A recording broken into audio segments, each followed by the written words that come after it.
নমস্কাৰ মৰমৰ ছাত্ৰ ছাত্ৰীসকল তোমালোক আটাইলৈ প্ৰীতি আৰু শুভেচ্ছা জনাই মই আজিৰ পাঠ আৰম্ভ কৰিবলৈ আগবাঢ়িছোঁ। মানৱ সভ্যতাৰ দিশ দৰ্শক এই পাঠ্যপুথিৰ প্ৰথমটো পাঠ গৌতম বুদ্ধ।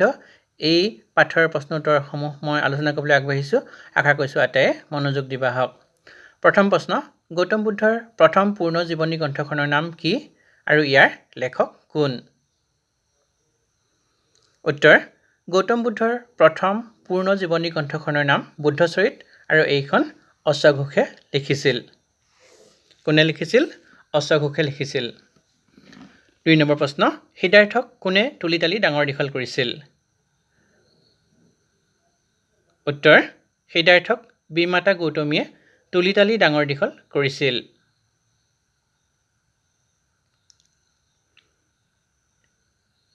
তৃতীয় প্ৰশ্ন, বৌদ্ধ সমাজত ধৰ্মচক্ৰ প্ৰৱৰ্তন মানে কি? অৰ্থাৎ ধৰ্মচক্ৰ প্ৰৱৰ্তন মানে কি বুজা?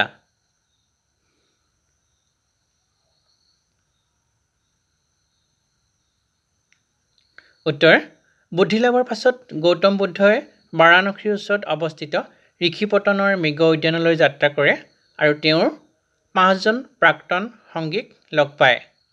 বুদ্ধই তেওঁলোককে প্ৰথম শিক্ষা প্ৰদান কৰে। বৌদ্ধ সমাজত ইয়াকেই ধৰ্মচক্ৰ প্ৰৱৰ্তন নামেৰে জনা যায়। অতিৰিক্ত প্ৰশ্নোত্তৰ, বুদ্ধচৰিত কোনে ৰচনা কৰিছিল? উত্তৰ, অশ্বঘোষে বুদ্ধচৰিত ৰচনা কৰিছিল। অৰ্থাৎ এইখন বুদ্ধৰ জীৱনী। বুদ্ধৰ প্ৰথম পূৰ্ণ জীৱনী গ্ৰন্থখনৰ নাম কি? উত্তৰ, বুদ্ধচৰিত নামৰ গ্ৰন্থখনেই বুদ্ধৰ প্ৰথম পূৰ্ণ জীৱনী গ্ৰন্থ।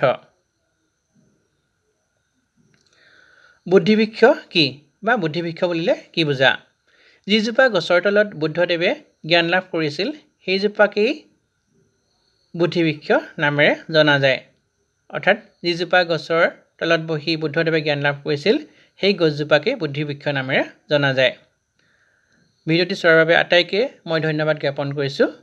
মৰমৰ ছাত্ৰ ছাত্ৰীসকলে যদি বুজি পাইছা তেন্তে বুজি পাইছোঁ বুলি কমেণ্টত উল্লেখ কৰিবা আৰু যদি পোৱা নাই তেতিয়াও উল্লেখ কৰিবা।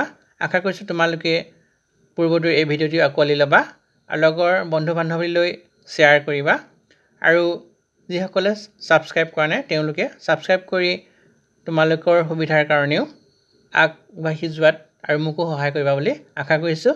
পুনৰ নতুন এটি ভিডিঅ'ৰ জৰিয়তে তোমালোকক লগ পাম। আজি ভিডিঅ'টি ইমানতে সামৰিছোঁ। তোমালোকে কেনে পালা কমেণ্টত উল্লেখ কৰিবলৈ নাপাহৰিবা। তেন্তে আজিলৈ সামৰিছোঁ। পুনৰ লগ পাম। ধন্যবাদ।